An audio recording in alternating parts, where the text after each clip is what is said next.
Hello students, हम अपना topic organising जो हमारा चल रहा है उसी को आगे बढ़ाते हैं और आज हम अपना मैनेजमेंट का सेकंड फंक्शन पूरा करेंगे। आज के टॉपिक के साथ ही हमारा सेकंड फंक्शन ऑफ मैनेजमेंट समाप्त हो जाएगा। तो हम शुरू करते हैं आज की क्लास को और ऑर्गेनाइजिंग के टॉपिक को आगे बढ़ाते हैं। ऑर्गेनाइजिंग में अब हमारी एक चीज़ रह गई है, वो है डेलीगेशन एंड डिसेंट्रलाइजेशन। डेलीगेशन और डिसेंट्रलाइजेशन एक दूसरे से कोरिलेटेड हैं, इसीलिए पहले हम डेलीगेशन समझेंगे, देन हम डिसेंट्रलाइजेशन समझेंगे। तो शुरुआत हम डेलीगेशन से करते हैं कि डेलीगेशन क्या होती है। बेसिकली आप अब तक जो पढ़ चुके हैं ये उन्हीं में से निकल कर एक आया हुआ पार्ट है। तो डेलीगेशन हम स्टार्ट करते हैं आज की क्लास में। तो delegation refer to the downward transfer of authority from a superior to subordinate. तो यहाँ से हमें ये पता चला कि डेलीगेशन का मतलब है डाउनवर्ड शिफ्टिंग ऑफ अथॉरिटी। हम नीचे अथॉरिटी देते हैं, जो अथॉरिटी सुपीरियर के पास है उसको हम सबऑर्डिनेट की तरफ ट्रांसफ़र कर देते हैं। It is called delegation. अब ये एक डेफिनेशन है जो लुइस एलन ने दी है। Delegation is the process a manager follow in dividing the work assigned to him so that he perform that part which only he, because of his unique organizational placement, can perform effectively, and so that he can get the other to help with what remains। तो यहाँ पर Louis Elon ने भी यही बताया कि delegation एक ऐसी प्रोसेस है जिसके थ्रू मैनेजर क्या करता है, जो मैनेजर को वर्क अलॉट किया गया था उसको डिवाइड कर देता है और डिवाइड करने के बाद उसको वो अपने जो सबऑर्डिनेट होते हैं उनको ट्रांसफ़र कर देता है। तो उनको परफॉर्म करने के लिए वो उनको अथॉरिटी भी देता है। ठीक है, अथॉरिटी के साथ रिस्पॉन्सिबिलिटी जाएगी, ये कंफर्म है। ठीक है, तो अभी हम पढ़ेंगे इन तीनों, दो वर्ड ये और एक और होता है। तो अथॉरिटी के साथ रिस्पॉन्सिबिलिटी जाती है, ये आप लोगों को मैं पहले भी बता चुका हूँ। ठीक है, तो यहाँ पर यही बताया कि मैनेजर काम को डिवाइड कर रहा है और वो सिर्फ उस पार्ट को अपने पास रख रहा है जिसके लिए उसकी प्लेसमेंट उस ऑर्गेनाइजेशन में की गई थी मैनेज करने की। क्योंकि अभी हम मैनेजर की बात कर रहे हैं, तो मैनेजर का काम क्या था, टू मैनेज एवरीथिंग। तो वो उस काम में लगे, अपना जो मेन ध्यान है वो उस काम में लगाए। तो इसलिए वो जो काम उसको अलॉट किए गए हैं वो उनको अपने सबऑर्डिनेट में क्या कर देता है, डिवाइड कर देता है। इससे इफ़ेक्टिवनेस भी आती है। ठीक है, और जो काम दूसरे, so that he can get other to help with what remain, और वो जो दूसरे लोग हैं उनकी मदद कर सके जो काम बचा हुआ है उसमें। तो ये डेफिनेशन डेलीगेशन की लुइस एलन ने दी थी। एक और डेफिनेशन लेते हैं जो थियो हेमन ने दी है। वो कहते हैं कि delegation of authority merely means the granting of authority, grant करना, देना, टू सबऑर्डिनेट, सबऑर्डिनेट को दे देते हैं, to operate within prescribed limit. तो जो अथॉरिटी में लिमिट सेट की गई है, जितनी अथॉरिटी दी है मैं उसके अकॉर्डिंग काम कर सकूं, ये ही डेलीगेशन हमें बताता है। तो डेलीगेशन का मीन्स क्या है, अथॉरिटी को ग्रांट करना, किनको, सबऑर्डिनेट को, सो दैट वो उस प्रेस्क्राइब लिमिट के अंदर अपने काम को पूरा कर सके। आगे चलते हैं।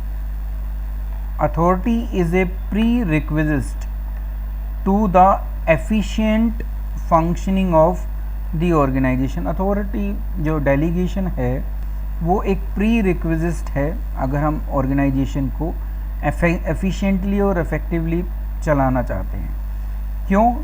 It enable a manager to use his time on higher priority activities. क्योंकि मैनेजर का जो मेन कंसंट्रेशन होना चाहिए वो किन पर होना चाहिए, वो सारी प्रायोरिटीज़ एक्टिविटीज़ जो वो अकेला ही या वो उसकी कैपेबिलिटी या जो एबिलिटी है वो मैनेजर के पास है उनको संभालने की, तो वो अपना ध्यान उन पर लगा सके। इसलिए डेलीगेशन करना, वर्क को भी ट्रांसफ़र करना, अथॉरिटी को भी देना और उसके साथ साथ रिस्पॉन्सिबिलिटी सेटअप करना, ये एक ऑर्गेनाइजेशन के लिए नेसेसरी होता है। अब वो ऑर्गेनाइजेशन चाहे कितनी ही बड़ी हो और चाहे कितनी ही छोटी हो। आगे चलते हैं हम। फिर अभी जो हमने पढ़ा उसके बेस पर हम कह सकते हैं कि there are 3 element of delegation. ये डेलीगेशन है और डेलीगेशन में 3 चीज़ें इन्वॉल्व हैं या 3 चीज़ें इंक्लूड हैं। एक है अथॉरिटी। अथॉरिटी हम पढ़ ही रहे हैं, authority is the right to perform a particular job या एक टास्क। जब अथॉरिटी जाती है, जिसको अथॉरिटी मिलती है, देखो डेलीगेशन में क्या किया गया, हमने अथॉरिटी को ट्रांसफ़र कर दिया, किन को दे दिया, अपने सबऑर्डिनेट को। ठीक है, सबऑर्डिनेट को जब इसको दे दिया तो जिनको अथॉरिटी दी गई उन्हीं को रिस्पॉन्सिबिलिटी भी मिली। तो सबऑर्डिनेट जो हैं अब रिस्पॉन्सिबल हो गए उस अथॉरिटी के अकॉर्डिंगली। और एक होता है इसमें थर्ड और लास्ट एलिमेंट होता है अकाउंटेबिलिटी। तो रिस्पॉन्सिबिलिटी जिसके पास आती है, अकाउंटेबिलिटी भी साथ साथ चलती है। ठीक है, बट मैं आपको यहाँ पर ये बता दूँ कि अकाउंटेबिलिटी कभी भी ट्रांसफ़र नहीं होगी। तो जो काम मैनेजर को दिया गया था उसके लिए मैनेजर ही अकाउंटेबल है, चाहे उसने अथॉरिटी को, सबऑर्डिनेट को ट्रांसफ़र कर दिया हो और उनकी रिस्पॉन्सिबिलिटी भी फिक्स कर दी हो, पर अकाउंटेबिलिटी मैनेजर की ही है। किनके प्रति? अपने सुपीरियर के प्रति। तो अकाउंटेबिलिटी जो है वो कभी भी ट्रांसफ़र नहीं होगी, ये आपको समझना है। अकाउंटेबिलिटी उसी की रहेगी जिसको वो काम असाइन किया गया था। और अकाउंटेबल मैं किसके प्रति होता हूँ, ये मुझे बस इसमें समझना है। ऐसा नहीं है कि जिन सबऑर्डिनेट को अथॉरिटी दी है, रिस्पॉन्सिबिलिटी सेटअप की है, वो अकाउंटेबल नहीं है, वे भी अकाउंटेबल हैं, पर वो अकाउंटेबल है किसके प्रति? मैनेजर के प्रति या उनसे ऊपर जो है। तो जो अकाउंटेबिलिटी होती है ये हमारी किसके प्रति होती है? जो भी हमारा सुपीरियर है उसके प्रति। तो हम अकाउंटेबल हैं, हम जवाब देने के लिए बाध्य हैं उन लोगों को जो हमसे ऊपर हैं, सुपीरियर। तो अगर मैनेजर को कोई काम दिया गया है तो मैनेजर ही अकाउंटेबल है, किनके प्रति? उनसे ऊपर जो टॉप लेवल पर बैठे हैं उनके प्रति।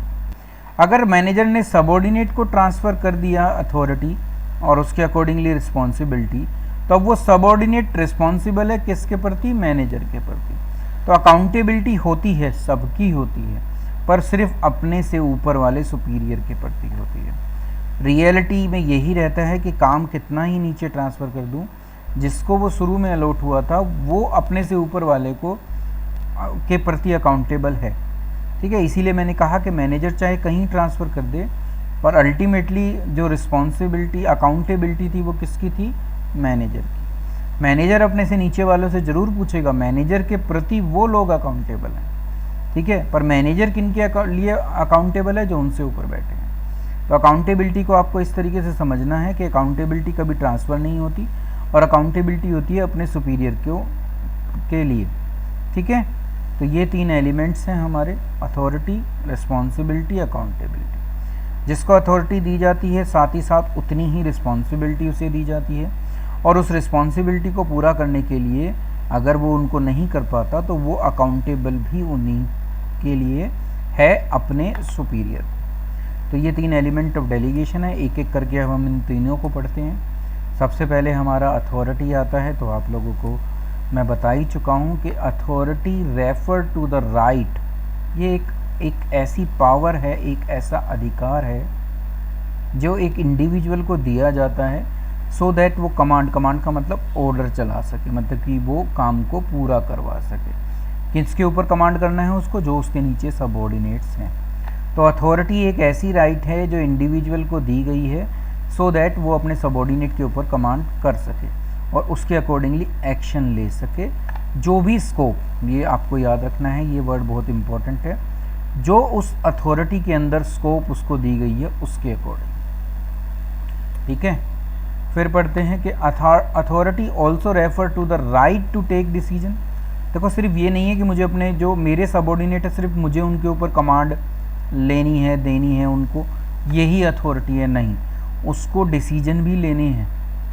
ठीक है, जिस पोस्ट पे वो काम कर रहा है, जैसे मैं एग्जांपल लूँ कि एक बैंक मैनेजर हैं, तो बैंक मैनेजर को एक ब्रांच दे दी जाती है, तो वो उस ब्रांच से होने वाले जितने भी डिसीजन है, जितने भी जो भी उस ब्रांच लेवल पर डिसीजन लेने होते हैं, वो कौन लेगा? वो मैनेजर लेगा, क्योंकि वो अथॉरिटी उस मैनेजर को दी गई है। तो जितने भी डिसीजन लेने हैं कि लोन कैसे देना है, कब क्या करना है, कैसे ऑपरेटिंग प्रोसीजर होगा, कैसे कैशियर बैठेगा, मतलब उस पर्टिकुलर ब्रांच से related each and every decision जो है वो उस मैनेजर को लेना होता है, क्योंकि उस मैनेजर को उस ब्रांच को चलाने की अथॉरिटी दी गई है। ठीक है, अब to take decision inherent in a managerial position, तो मैं आपको बता ही रहा था, ब्रांच मैनेजर की जो पोस्ट है उससे रिलेटेड जितने डिसीजन हैं वो उनको ही लेने हैं। To tell the people what to do, तो जो उसके जो सबॉर्डिनेट है उनको बताया, वो बताते हैं कि क्या करना है,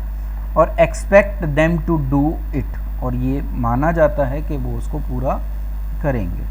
तो अथॉरिटी कमांड देने की भी होती है, राइट, साथ ही साथ डिसीजन लेने की भी होती है।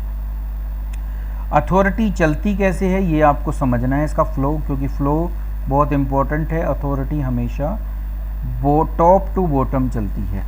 टॉप टू बॉटम का मतलब है ज़्यादा अथॉरिटी किसके पास होगी? जो सबसे ऊंची पोस्ट पर बैठा है। जैसे मैं कहूँ कि CEO, तो इनके पास सबसे ज़्यादा अथॉरिटी है। जब ये उसको डेलीगेट करेंगे और जो डिपार्टमेंटल हेड हैं ये उनको ट्रांसफ़र कर देंगे उसको, तो उनके पास उतनी नहीं ट्रांसफ़र करेंगे जितनी इनको थी, अथॉरिटी उससे कम जाएगी। ठीक है, जितनी इनके पास है उससे कुछ हिस्सा कम डिपार्टमेंटल हेड को दे दिया जाता है। वो फिर अपने से नीचे जो भी जिस भी पोस्ट पर काम कर रहे हैं, मैं अभी एग्जांपल लेता हूँ, सुपरवाइज़र को दे दी जाती है। ठीक है, और सुपरवाइज़र चाहे तो अपने से नीचे अगर कोई और एक लाइन है तो उसको भी ट्रांसफ़र कर दी जाती है, क्योंकि इनके नीचे नॉर्मली वर्कर होते हैं, तो वर्कर्स के पास सिर्फ डायरेक्शन लेने की ही वो होती है, अथॉरिटी उनके पास नहीं जाती। तो जितनी अथॉरिटी इनके पास है उससे कम इनके पास होगी, और उससे कम इनके पास होगी। ठीक है, तो इसीलिए कहा जाता है कि अथॉरिटी का फ्लो कैसे है? Top to bottom. Maximum authority इनके पास है, इनके पास उनमें से कुछ इन्होंने इनको डेलीगेट कर दी, और इन्होंने उसमें से कुछ अपने से नीचे वाले को डेलीगेट कर दी। तो डेलीगेशन जब होगा तो अथॉरिटी जो है ऊपर से नीचे की तरफ चलेगी और वो कम होती चली जाएगी। The superior has the authority over the subordinate, ये आपको पता ही है, जो सुपीरियर है उसके पास अथॉरिटी होती है अपने सबऑर्डिनेट को डील करने की, कमांड देने की। तो अथॉरिटी इस तरीके से फ्लो होती है।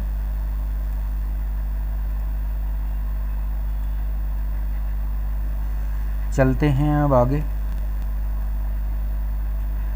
आगे बताया कि authority relationship help to maintain order in the organisation. ये ऑर्डर का मतलब यहाँ पर जो कमांड देना है वो नहीं है, यहाँ ऑर्डर का मतलब है हर चीज़ प्रॉपर वे में चलाना, मैनेज करना, ऑर्डर में रखना।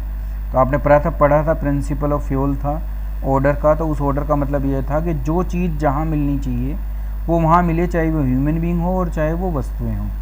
तो यहाँ पर भी वही है कि जब अथॉरिटी रिलेशनशिप इस्टेब्लिश हो जाता है तो एक ऑर्डर बन जाता है, मतलब कि एक अच्छा स्वस्थ स्ट्रक्चर तैयार हो जाता है, और वो एक सीक्वेंस में होता है, तो उसी को हम ऑर्डर कहते हैं। तो अथॉरिटी रिलेशनशिप ये ऑर्डर लाता है एक ऑर्गेनाइजेशन के अंदर। फिर authority determine superior subordinate relationship, ये हम इसमें पढ़ ही रहे हैं कि ऑर्गेनाइजिंग चैप्टर में हमने यही पढ़ा कि सुपीरियर सबऑर्डिनेट के रिलेशनशिप को इस्टेब्लिश किया जाता है काम को बांटकर। ठीक है, उनके अकॉर्डिंगली उनको उनकी ड्यूटी अलॉट कर कर और उसी के साथ साथ उनको अथॉरिटी देकर। तो अथॉरिटी के थ्रू हम सुपीरियर सबऑर्डिनेट रिलेशनशिप इस्टेब्लिश करते हैं कि कौन सुपीरियर है और कौन सबऑर्डिनेट है, जैसा अभी आपने एग्जाम्पल में देखा था। The concept of authority arises from the establish scalar chain, जो स्केलर चेन बनती है वो भी वही एक सीक्वेंस है जॉब पोजीशंस का। तो जब हम उसको स्टेब्लिश करते हैं तो अथॉरिटी अपने आप आ जाती है।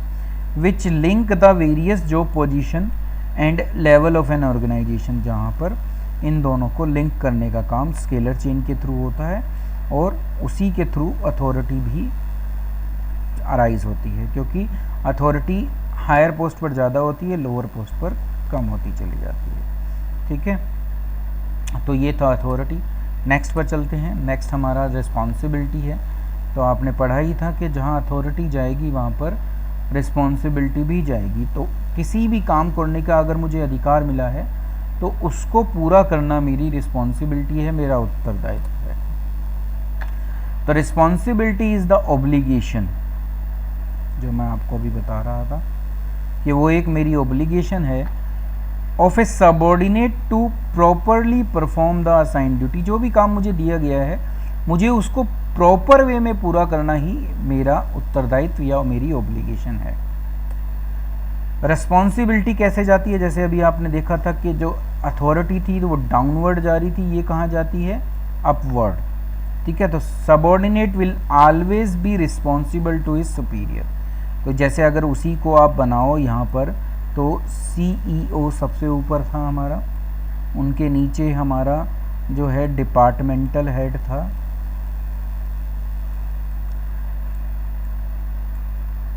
और उनके नीचे हमारा जो था वो सुपरवाइज़र थे। और अब अगर आप देखो तो आपको पता चलेगा कि जो रिस्पॉन्सिबिलिटी है वो यूँ चलती है। सुपरवाइज़र किसके प्रति रिस्पॉन्सिबल होंगे, डिपार्टमेंटल हेड के प्रति। डिपार्टमेंटल हेड किसके प्रति रिस्पॉन्सिबल होंगे, CEO के प्रति। और बाकी जितनी अगर बीच में पोस्ट हैं इनके बीच में सब डिवाइडेशन है तो वो भी अपने से ऊपर वाले, ये सुपीरियर हैं और ये सबऑर्डिनेट। तो एक सबऑर्डिनेट हमेशा सुपीरियर के प्रति रिस्पॉन्सिबल होता है। तो इसका फ्लो हमेशा ऊपर की तरफ चलता है, जबकि जब हमने अथॉरिटी देखी थी तो वो नीचे को चल रही थी। ठीक है, तो ये आपको ये समझना है। नेक्स्ट पॉइंट पर चलते हैं। तो नेक्स्ट पॉइंट हमें कहता है कि रिस्पॉन्सिबिलिटी कैन बी डेलीगेटेड।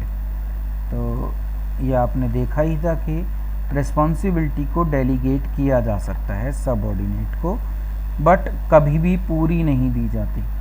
तो हम जब डेलीगेशन कर रहे थे तो हम देख रहे थे कि CEO जो हैं उन्होंने अपनी जो रिस्पॉन्सिबिलिटी टॉप लेवल मैनेजमेंट ने CEO को दी थी, वो उसमें से उन्होंने कुछ एक हिस्सा किसको दे दिया था, अपने से नीचे जो डिपार्टमेंटल हेड है उसको। तो इसका मतलब इन्होंने डेलीगेट तो किया। ठीक है, तो इसका मतलब रिस्पॉन्सिबिलिटी को इन्होंने नीचे तो भेज दिया। ठीक है, पर सारी कभी नहीं भेजते। तो रिस्पॉन्सिबिलिटी कभी भी नीचे तो जाएगी बट एंटायरली नहीं जा सकती, पूरी नहीं जा सकती। और ये चलती भी किस में है, आपको ये भी याद रखना है कि मैनेजीरियल पोस्ट पर ही चलेगी। मैनेजीरियल पोस्ट से नीचे डेलीगेशन नहीं हो सकता। ऐसा नहीं है कि वर्कर भी अपनी जो रिस्पॉन्सिबिलिटी उसको दी गई है वो भी डेलीगेट कर सकता है। सिर्फ रिस्पॉन्सिबिलिटी कहाँ तक डेलीगेट हो सकती है, मैनेजीरियल पोस्ट के बीच में। ठीक है, वर्कर उसको डेलीगेट नहीं कर सकता। तो ये आपको समझना है इसमें। ठीक है, तो डेलीगेशन होता है रिस्पॉन्सिबिलिटी का, पर पूरा कभी नहीं होता।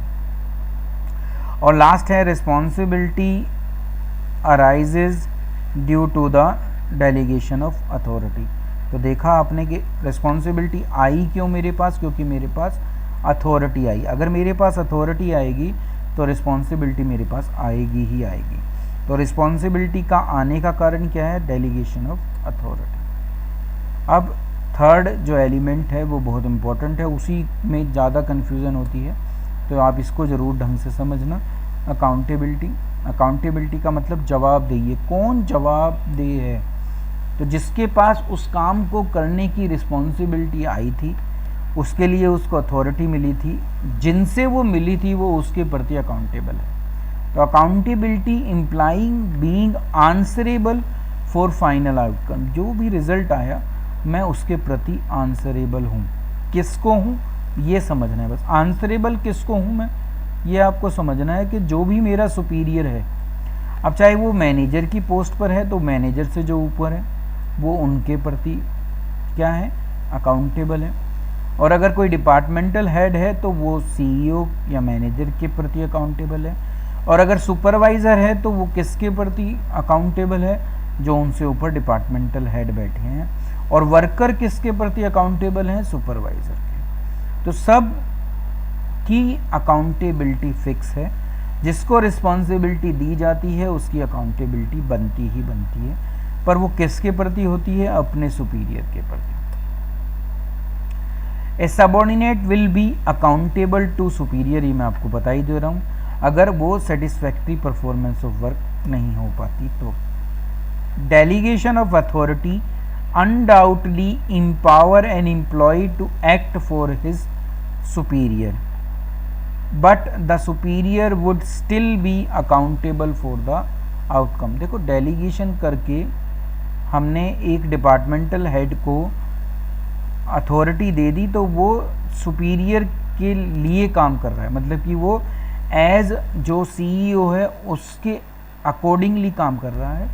बट जो सुपीरियर है, मतलब कि जो सीईओ है, वो अकाउंटेबल रहेगा। देखो मैं आपको पहले ही ये बात बता चुका हूँ कि जो टॉप लेवल पोस्ट पर जिसको सबसे पहले वो काम दिया जाता है, अगर वो मान लिया सीईओ है, तो अल्टीमेट जो क्योंकि फाइनल आउटकम की बात कर रही है, तो वो अकाउंटेबिलिटी किसकी बनती है, सीईओ की। अगर मैं अपनी टीचिंग लाइन में आऊँ और अपनी बात करूँ, तो जो प्रिंसिपल होते हैं उनसे ऊपर की पोस्ट छोड़ दो, अभी आप डायरेक्टर वगैरह भी होते हैं, तो अगर कुछ भी गलत होता है तो मेनली तो डायरेक्टर ही अकाउंटेबल है, क्योंकि पूरे स्कूल चलाने का जो जिम्मा दिया गया था वो किसको दिया गया था, डायरेक्टर को। पर अभी हम प्रिंसिपल लेवल पर आते हैं कि एक स्कूल को चलाने का जो पावर है, जो अधिकार है, वो किसको दिए गए हैं, स्कूल के प्रिंसिपल को।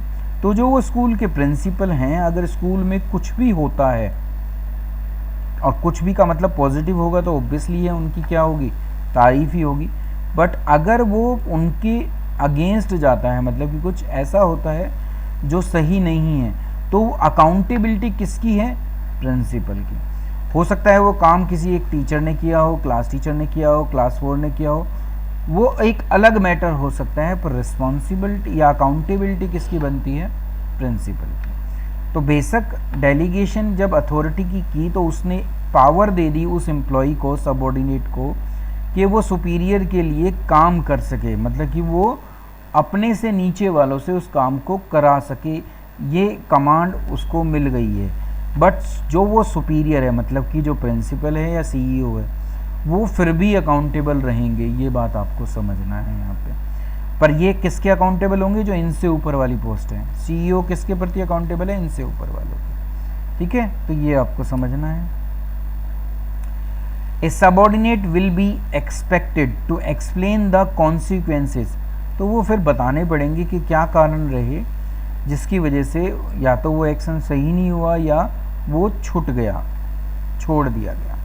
ठीक है, तो जिस भी पोस्ट पर है जो सबऑर्डिनेट, जो उस पोस्ट की रिस्पॉन्सिबिलिटी उसे दी गई थी, वो अकाउंटेबल रहेगा, बताएगा कि क्या कारण रहा जिस वजह से वो पूरा नहीं हुआ।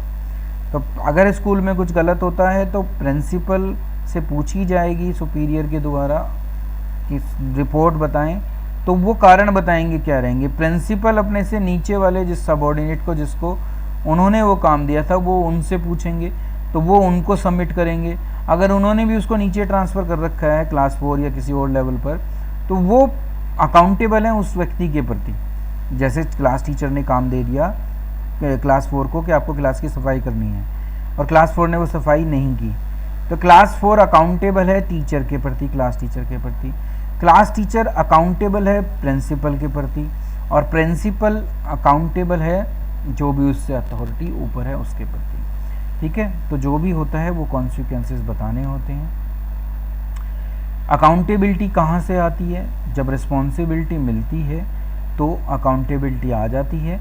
ये आपको याद रखना है कि अकाउंटेबिलिटी कभी भी डेलीगेट नहीं हो सकती, ये चीज़ कभी डेलीगेट नहीं होती, ये उसी के पास रहती है, उसी सुपीरियर के पास रहेगी। वो बेशक अथॉरिटी रिस्पॉन्सिबिलिटी नीचे दे रहा हो, पर फाइनल आउटकम के लिए उससे ही पूछा जाएगा, तो प्रिंसिपल ही जिम्मेदार है। या सीईओ ही जिम्मेदार है उसके लिए। तो अकाउंटेबिलिटी डेलीगेट नहीं होती, ये आपको समझना है।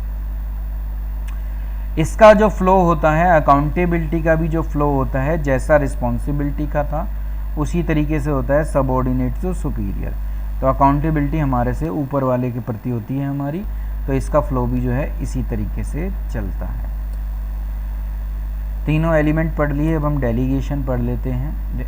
अब इन तीनों का एक डिफरेंस देख लेते हैं कि इन तीनों में डिफरेंस क्या है, जो सो दैट आप इन तीनों को और अच्छी तरह से समझ लें, फिर चलेंगे डेलीगेशन ऑफ अथॉरिटी पर।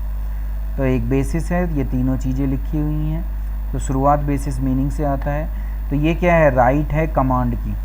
ये क्या है, ऑब्लिगेशन है, उत्तरदायित्व है कि जो काम मुझे दिया गया है मुझे उसको पूरा करना है। ये क्या है, आंसरेबिलिटी, यहाँ पर आंसर देना पड़ेगा जो भी आउटकम आई असाइन टास्क की। डेलीगेशन ये हो सकती है, ये पूरी नहीं हो सकती। देखो ये डेलीगेट हो सकती है, ये पूरी तरह से कभी भी डेलीगेट नहीं होती रिस्पॉन्सिबिलिटी।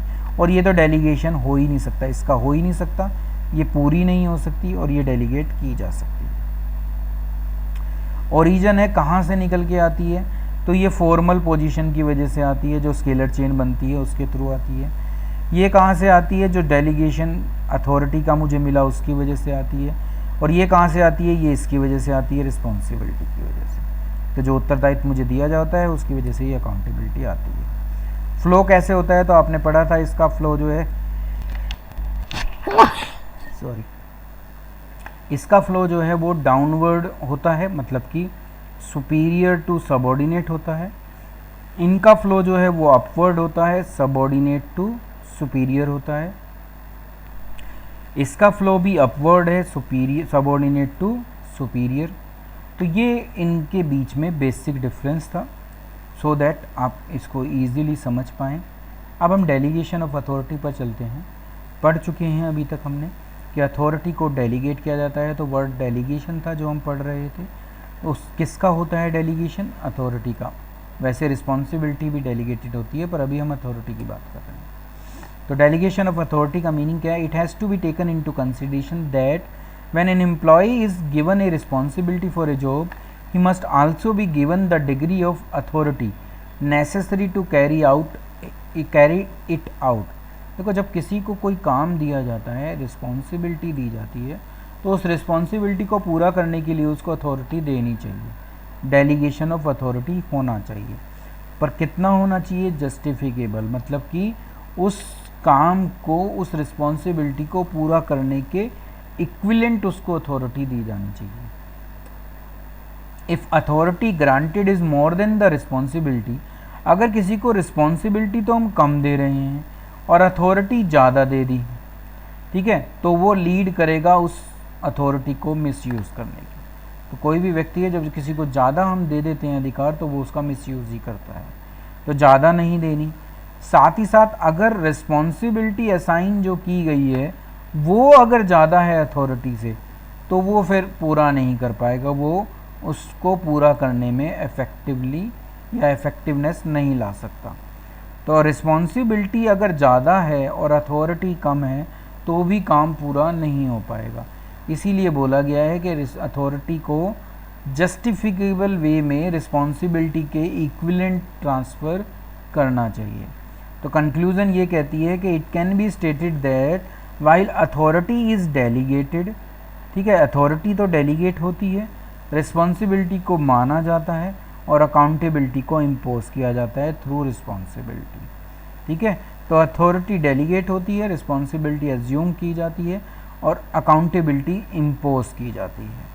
तो responsibility is derived from the authority and accountability is derived from the responsibility. तो आपको समझना है कि रिस्पॉन्सिबिलिटी कहाँ से निकल के आई, जब मुझे अथॉरिटी मिली, और अकाउंटेबिलिटी कहाँ से निकल के आई, जब मेरी रिस्पॉन्सिबिलिटी सेटअप की गई। तो ये सब एक दूसरे से इंटर रिलेटेड हैं और इसी को हम डेलीगेशन ऑफ अथॉरिटी कहते हैं। आगे चलते हैं और जो दूसरा पार्ट है हमारा डिसेंट्रलाइजेशन का, उसको एक इम्पॉर्टेंस रह गई है अभी डेलीगेशन की, उनको और कर लेते हैं एक बार। पहली जो इम्पोर्टेंस है वो इफ़ेक्टिव मैनेजमेंट है। ये मैनेजमेंट को इफ़ेक्टिव बना देता है, ठीक है। क्यों? क्योंकि जब मेरे पास पावर आती है किसी भी काम को पूरा करने की, तो जब वो पावर मेरे पास आती है तो मैं उस काम को पूरा कर सकता हूँ या मैं लोगों को डायरेक्शन दे सकता हूँ उस काम को कराने की। तो मैनेजर जो होता है वो एबल हो जाता है, वो उसके पास इतनी ताकत आ जाती है कि वो उस फंक्शन को एफिशिएंटली पूरा कर सके, और साथ ही साथ जब उसने अपनी अथॉरिटी नीचे ट्रांसफ़र की तो उसके पास ज़्यादा समय होगा उन चीज़ों पर कंसंट्रेट करने का जो इम्पोर्टेंट मैटर हैं उस पर्टिकुलर पोस्ट के लिए, मतलब कि मैनेजर की पोस्ट के लिए। तो एम्प्लॉई को वो पावर मिल जाती है अथॉरिटी के थ्रू, तो मैनेजमेंट क्या हो जाती है, इफेक्टिव हो जाती है। फिर एम्प्लॉई की डेवलपमेंट, जब डेलीगेशन में करता हूँ, किसी को अधिकार देता हूँ, तो जब उसको वो पावर मिलती है तो वो एम्प्लॉई जो है वो जो भी उसके अंदर की स्किल्स होती है वो उनको यूज़ करने का पूरी कोशिश करता है कि मैं अपने तरीके से बेस्ट रिज़ल्ट निकाल सकूं, क्योंकि ये काम मुझे करना है, डिसीजन मुझे लेना है। यहाँ डिसीजन मेकिंग पावर दी गई ना डेलीगेशन जब हुई, तो उससे वो अपनी स्किल्स का यूज़ करता है। स्किल को यूज़ करने से, डिसीजन लेने से वो एक्सपीरियंस गेन करता है, और उस एक्सपीरियंस के थ्रू वो डेवलप हो जाता है हायर पोजीशन को हैंडल करने के लिए। तो एम्प्लॉय की डेवलपमेंट होती है डेलीगेशन ऑफ अथॉरिटी के थ्रू। फिर है मोटिवेशन मिलता है एम्प्लॉय को।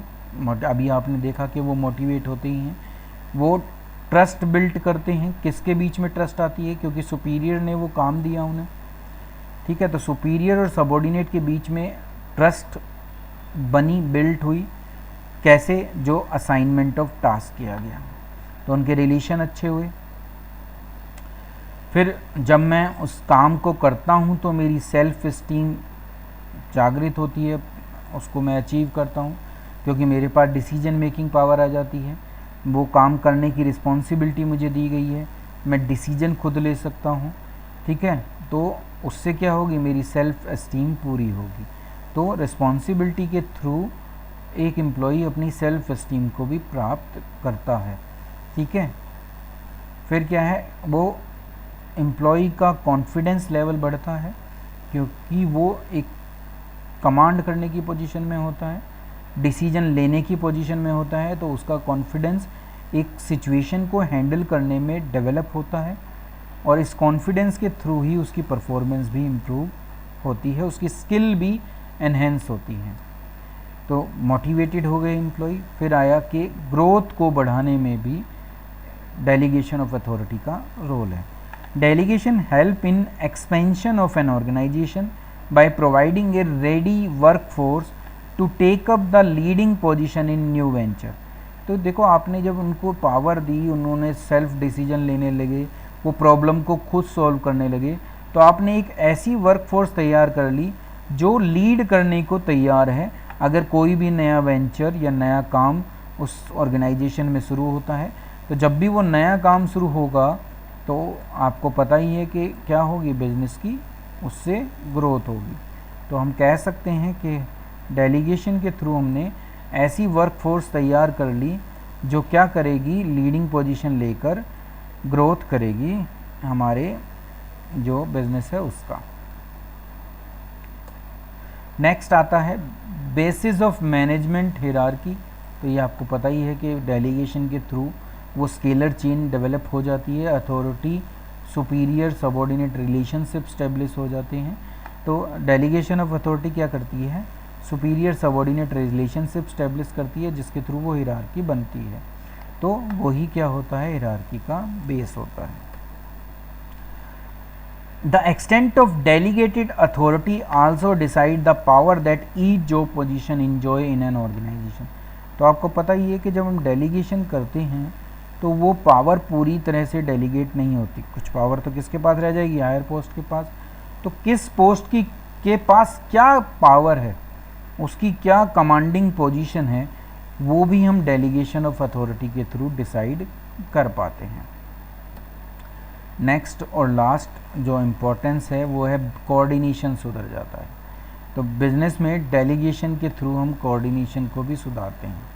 द एलिमेंट ऑफ डेलीगेशन नेमली 3 होते हैं इसके अंदर, अथॉरिटी, रिस्पॉन्सिबिलिटी और अकाउंटेबिलिटी। ये 3 क्या हैं, हमारे एलिमेंट हैं, मतलब कि डेलीगेशन के अंदर क्या क्या आता है, ये तीनों चीज़ें आती हैं। Help organisation avoid overlapping of duty. तो कोई काम छूटता नहीं है, सबके काम सबको दिए जा चुके हैं through authority, responsibility and accountability. इसी की वजह से कोई काम डुप्लीकेट भी नहीं होता, कोई काम 2 बार भी नहीं होता, क्योंकि हर एक को अपना काम क्लियर रूप में पता है। ठीक है, जो भी जिस लेवल पर काम करता है उसके अकॉर्डिंगली उसको जो वर्क है वो अलॉट किया हुआ है। तो जब ना ओवरलैपिंग हो ना डुप्लीकेशन हो तो कोऑर्डिनेशन अपने आप क्या हो जाएगा, बन जाएगा। तो इम्प्रूव कर देती है वो कोऑर्डिनेशन को। तो ये टॉपिक था हमारा डेलीगेशन। अब हम नेक्स्ट टॉपिक पर चलते हैं जो सेंट्रलाइजेशन और डिसेंट्रलाइजेशन से संबंधित है। तो क्योंकि अभी हम डेलीगेशन ही पढ़ रहे थे इस चैप्टर में और ऑर्गेनाइजिंग में होता भी डिवीज़न ऑफ वर्क है, तो हम डिसेंट्रलाइजेशन ही करते हैं। सेंट्रलाइजेशन क्या होता है ये देख लेते हैं पहले। सेंट्रलाइजेशन का मतलब दोज ऑर्गेनाइजेशन इन विच जो डिसीजन मेकिंग पावर है, डिसीजन मेकिंग जो अथॉरिटी है वो किसके पास होती है, टॉप मैनेजमेंट के पास। तो ऐसी किसी भी ऑर्गेनाइजेशन को हम क्या कहते हैं, सेंट्रलाइज्ड ऑर्गेनाइजेशन। तो कई छोटे मोटे लेवल के अगर बिजनेस हैं जहाँ पर एम्प्लॉयज़ की संख्या कम होती है तो वो सेंट्रलाइजेशन को फॉलो करते हैं। जैसे जैसे बिजनेस ग्रो करेगा हमें डिसेंट्रलाइजेशन की तरफ जाना पड़ेगा। तो those organisation in which such authority, जो ये अथॉरिटी थी decision making, is shared with the lower level, जब ये शेयर कर ली जाती है, डेलीगेट कर दी जाती है, तो डिसेंट्रलाइजेशन में ही डेलीगेशन ऑफ अथॉरिटी होता है। तो जब मैं उसको शेयर करता हूँ तो वो कहलाती है डिसेंट्रलाइज्ड ऑर्गेनाइजेशन। ठीक है, तो जब अथॉरिटी टॉप मैनेजमेंट के पास है डिसीजन मेकिंग तो वो ऑर्गेनाइजेशन सेंट्रलाइजेशन और सेंट्रलाइज्ड ऑर्गेनाइजेशन कहलाएगी। जब अथॉरिटी शेयर कर ली लोअर लेवल के साथ तो वो डिसेंट्रलाइजेशन कहलाएगा या डिसेंट्रलाइज्ड ऑर्गेनाइजेशन कहलाएंगे। और समझते हैं इसको, सेंट्रलाइजेशन एंड डिसेंट्रलाइजेशन को। कभी भी ना पूरी तरह से कोई ऑर्गेनाइजेशन सेंट्रलाइज नहीं हो सकती, क्योंकि अगर ऐसा होगा तो would imply concentration of all decision making function at the apex of the management hierarchy. तो सारे डिसीजन कौन लेगा, जो टॉप लेवल पर बैठे हैं वो लेंगे। तो सच सिनारियो, जब ऐसा कोई सिनारियो हमारे सामने होता है जब सारे डिसीजन उस एपेक्स बॉडी को लेना है तो वो ओबिएट कर देती है, क्या कर देती है, मतलब कि रिमूव कर देती है किस चीज़ को, नीड ऑफ मैनेजमेंट हायरार्की। तो वहाँ कोई जो स्केलर चेन है उसको बनाने की ज़रूरत ही नहीं है, सीईओ, सुपरवाइज़र, डिपार्टमेंटल हेड ये बताने की ज़रूरत ही नहीं है, क्योंकि जब डिसीजन ही एक व्यक्ति को लेनी है तो इनकी चीज़ों की ज़रूरत क्या है। तो ऐसे केस के अंदर मैनेजमेंट हायरार्की या डेलीगेशन ऑफ अथॉरिटी ख़त्म हो जाती है अपने पास।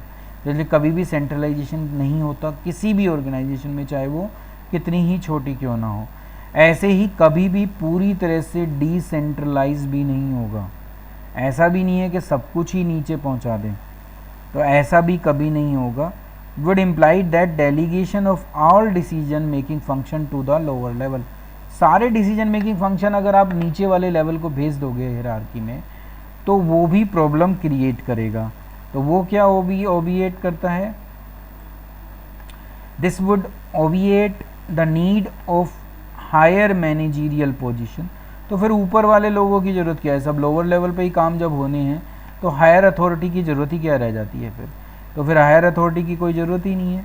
तो इसलिए दोनों ही जो वो हैं क्या कहते हैं सिनारियो हैं या ये दोनों टाइप्स हैं सेंट्रलाइजेशन एंड डिसेंट्रलाइजेशन, कंप्लीटली कभी नहीं मिलेंगे आपको।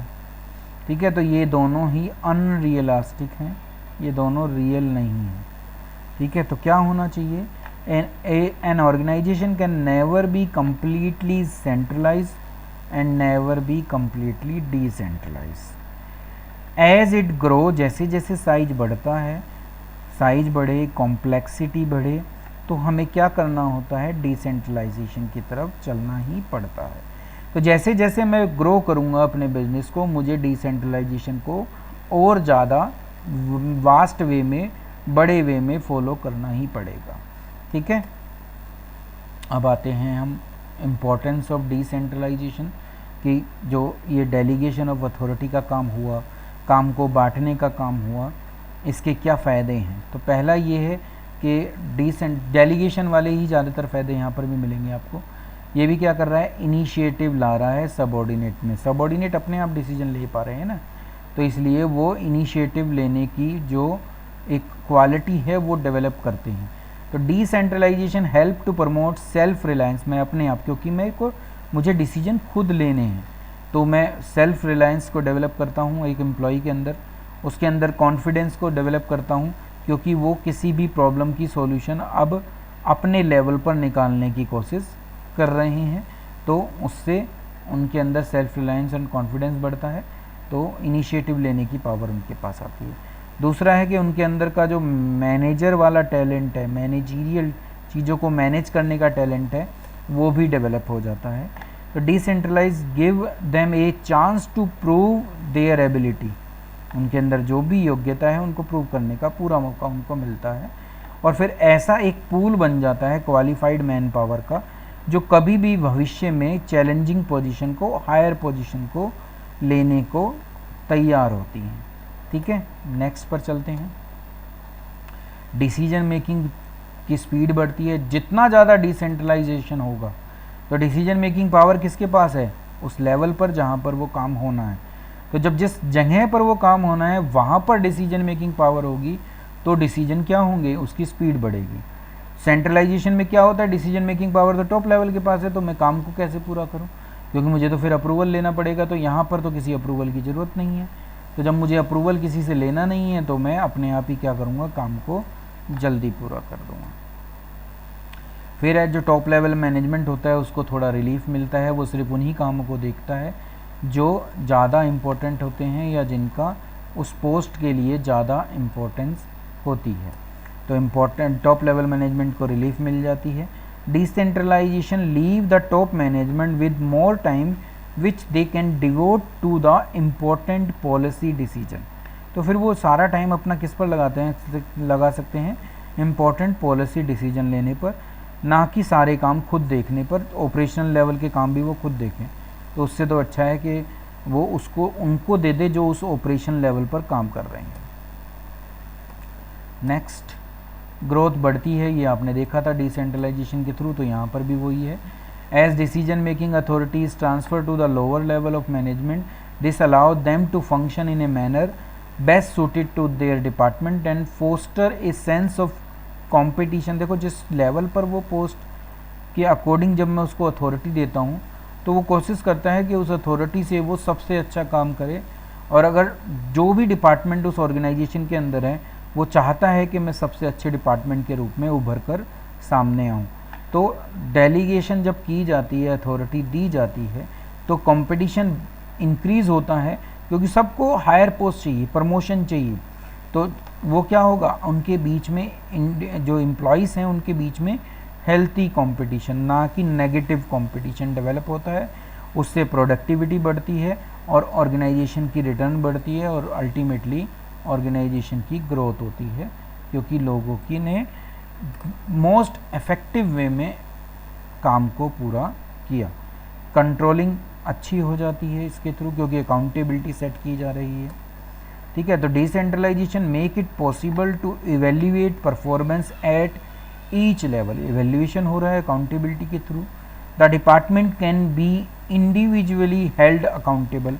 तो एक डिपार्टमेंट को जो काम दिया है उसके लिए वो अकाउंटेबल है, तो अगर वो पूरा नहीं होता तो हम उन्हीं से उसको पूछेंगे। तो कंट्रोलिंग अच्छी हो जाती है। बाय डूइंग सो, जब हम अकाउंटेबिलिटी फिक्स कर देते हैं, कंट्रोल सिस्टम डेवलप हो जाता है उस ऑर्गेनाइजेशन के अंदर। ठीक है, और वो क्या करता है, वो कैसे काम करता है कि हम हर डिपार्टमेंट का स्कोर कार्ड तैयार कर सकते हैं, एक मैनेजमेंट इंफॉर्मेशन सिस्टम डेवलप कर लेते हैं डिसेंट्रलाइजेशन के थ्रू। तो कंट्रोलिंग अच्छी होती है इसके थ्रू। लास्ट जो आता है, अब वो इनके बीच में डिफरेंस आता है, एक कंपैरिजन कि डेलीगेशन और डिसेंट्रलाइजेशन लग तो एक जैसे रहे हैं, पर कुछ ना कुछ तो अंतर है। डिसेंट्रलाइजेशन में हम काम को डिवाइड कर रहे हैं, और डेलीगेशन में जब वो काम डिवाइड हुआ तो उसके अकॉर्डिंगली हमने क्या दे दी, अथॉरिटी दे दी। तो डिसेंट्रलाइजेशन में डिवीज़न ऑफ वर्क होता है और डेलीगेशन में उस डिवीज़न ऑफ वर्क के अकॉर्डिंग अथॉरिटी, रिस्पॉन्सिबिलिटी और अकाउंटेबिलिटी सेट की जाती है। तो डिफरेंस आपको समझना ज़रूरी है कि डिसेंट्रलाइजेशन क्या होता है और डेलीगेशन क्या होता है। लगने में ये दोनों एक जैसे लगते हैं। तो पहले नेचर, तो delegation is compulsory act because no individual can perform all task. सारे काम कोई एक व्यक्ति नहीं कर सकता, तो इसलिए ज़रूरी होता है कि मैं कामों को या अथॉरिटी को डेलीगेट करूँ। Decentralisation is an optional policy decision, it is done at the discretion of the top management.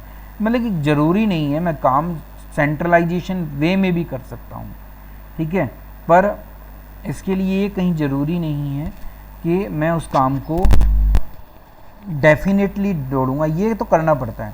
देखो जहाँ पर सेंट्रलाइजेशन है वहाँ पर भी आप डेलीगेशन कर सकते हो, ठीक है। कुछ अथॉरिटी किसी को दे दी जाए और उस अथॉरिटी के अकॉर्डिंग उनकी रिस्पॉन्सिबिलिटी फिक्स कर दिया जाए।